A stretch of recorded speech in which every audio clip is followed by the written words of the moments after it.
Good morning and Chag Sameach, everyone.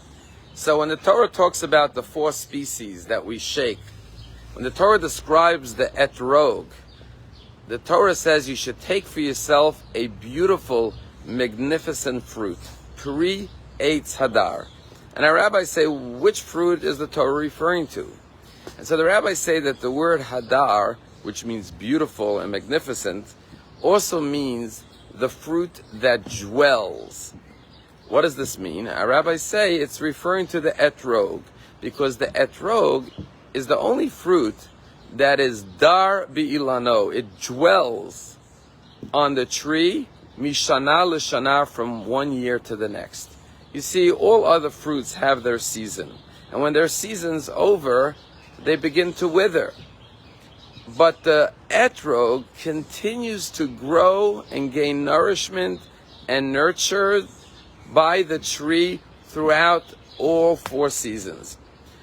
It doesn't only gain sustenance from one season, but it dwells and grows on the tree from year to year, and all of the seasons contribute to its growth.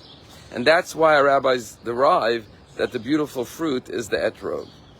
And the powerful lesson from this is that what does it mean to be beautiful?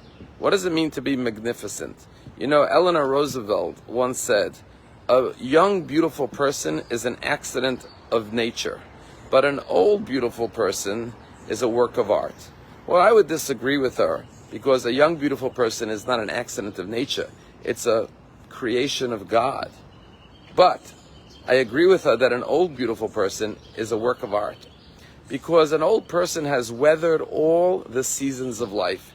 They've been through the spring and the summer, but they've also gone through the winters of life, and they've gone through the autumns of life, and they've not only weathered the seasons, but have grown from all the seasons. And that's what it means to be a beautiful fruit, or man is compared to a tree and a fruit, that we have to be able to thrive and grow and gain life and vitality and wisdom and insight and maturity and knowledge, and grow from all the different seasons of our lives. Not all of our seasons of life are going to be spring or summer. Some of them will be winter. Some of them will be challenging.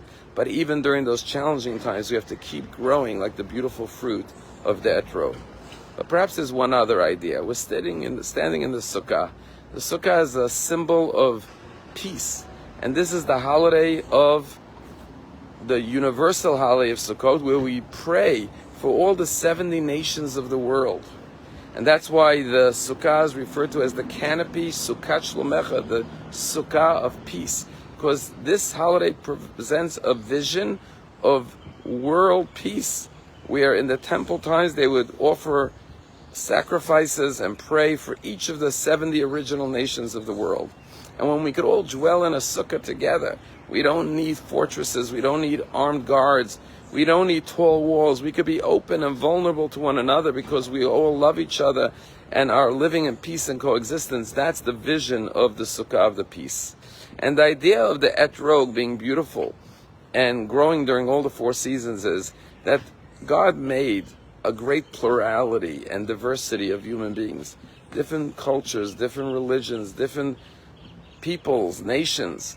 But like the etrog that grows from all the seasons, we have to grow from one another. It's precisely our differences that makes us all unique and allows us all to make our own individual unique contribution to the world. And therefore, when we coexist together in peace and harmony, then we are growing from all the 4 seasons of life.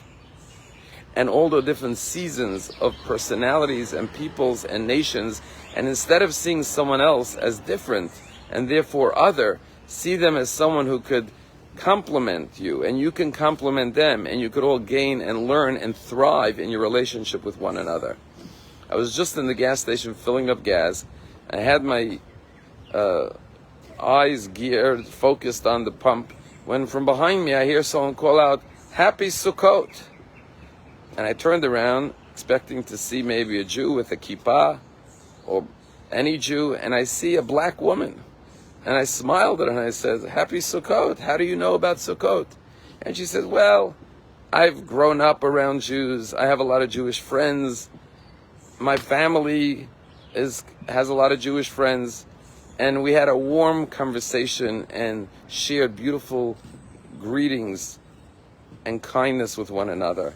When I drove off, I said to myself, this is what it means, Sukkot. When all of man could wish each other the blessings and the happiness of life and see each other as one mosaic or as one symphony, one ballad, that each note complements the totality of the song that all of mankind can share in singing and joyously. That's the message of the etrog and the message of Sukkot. Chag Sameach.